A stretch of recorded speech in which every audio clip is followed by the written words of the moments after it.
Kaunti ya Kisii thutha wa ciana mirongo ina na keda a thukuru wa kari kuhithukirwo ni Njuki na gukorwo makigurario no ni makorirwo magitengerio thibitari-ini agikira uhoro uyu mukonde mwarimu munene wa cukuru uyu Abel Maseno augite Mutino uyu uroimanire na kwenyenya kwa mwato wa Njuki kuria kuracungiriire aruto aya gukorwo makigurario.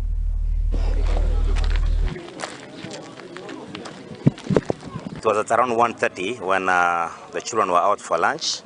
A few boys went out of the compound just next to the school.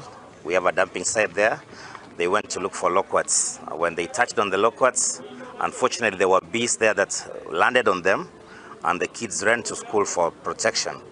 As they were running to school, they came with a swarm of bees to school, and the bees came to school, but we really tried as a staff through our teachers and a few parents who were there. We contained the situation, and we brought a total of about 49 people who were injured. I also want to thank that our office responded very positively. They were there with us the moment it happened. We identified 14 of them who were seriously injured. They had severe anaphylactic reactions. We attended to them.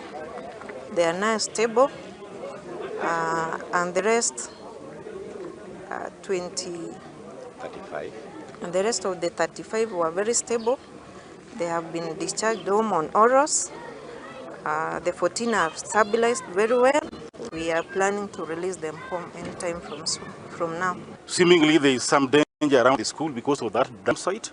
I want to advise the school administration to take up the issue with the county government so that if this dump site can be relocated, so that we remove this particular danger from around the school, because we have got very young children.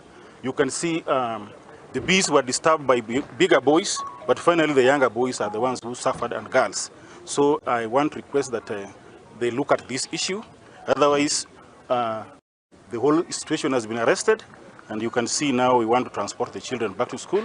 Otherwise, let us keep vigil so that we don't get into this kind of